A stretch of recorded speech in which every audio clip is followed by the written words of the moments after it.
Al-Quran menjadi benteng, benar-benar benteng. Pertama, ketika memang yakin betul bahwa Al-Quran adalah turun dari Allah dan tidak ada alasan untuk tidak yakin karena banyak bukti. Sehingga tanpa paham saja, kalau kita rajin membaca Al-Quran, maka Allah Subhanahu wa Ta'ala menyayangi kita. Orang yang sedang menikmati membaca Al-Quran berarti sedang disayang oleh Allah, dengan syarat membacanya ikhlas karena Allah. Orang yang membaca Al-Quran sampai hafal 30 juz tapi masuk neraka juga karena keikhlasan tidak tercapai.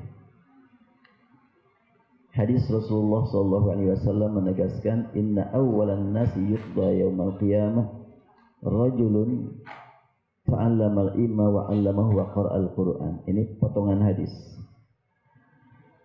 Orang yang pertama-tama kena hukuman di akhirat adalah orang yang rajin mencari ilmu dan mengajarkannya dan membaca Al-Quran. Lalu pada hari kiamat nanti pas dia meninggal, dihadirkan di ruang sidang dan diperlihatkan kepadanya berbagai keistimewaan yang pernah dia terima selama di dunia. Pengucapan hurufnya bagus, suaranya merdu, kalau berbicara begitu lancar, susunan kalimatnya betul-betul menakjubkan. Kata orang, ini mah surgaeun ya. Pas ditanya, bukankah ini karunia yang telah diterima di dunia? Betul ya Allah. Dipakai apa saja akal kamu, kecerdasan kamu, kefasihan kamu, suara kamu. Dia menjawab, aku gunakan mencari ilmu, menyebarkannya dan membaca Al-Quran karena engkau. Allah perlihatkan kepadanya rekaman hatinya. Sekarang nggak ada yang alat yang bisa merekam hati ya. Nanti di akhirat ada rekaman hati.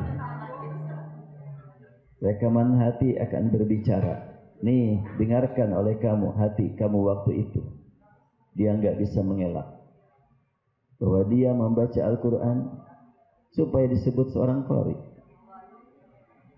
Dia tabligh kemana-mana supaya digelar sebagai mubalik kondang, mubalik hebat. Bukan untuk menyebarkan ajaran Allah dengan penuh keikhlasan karena Allah. Ada 3 golongan sebetulnya. Yang pertama, yang meninggal di medan perang. Yang kedua adalah yang suka mengajar dan membaca Al-Quran. Dan yang ketiga, yang menghabiskan harta. Habis harta dipakai nyumbang masjid, nyumbang majelis, menyumbang pesantren. Tapi semuanya bukan karena Allah. Maka setelahnya dia mengatakan, ini kulakukan karena engkau ya Allah. Allah langsung membantah, kadzabta, bohong kamu. Ini dengarkan rekaman hati kamu.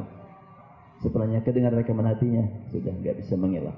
Akhirnya fasuhib ala wajhi, maka ditarik wajahnya, dilemparkanlah dia ke dalam api neraka. Jadi kalau begitu, bagaimana supaya kita baca Quran, menghafal Quran dapat surga? Luruskan niat. Insya Allah kita sama-sama memiliki niat karena Allah Subhanahu wa Ta'ala.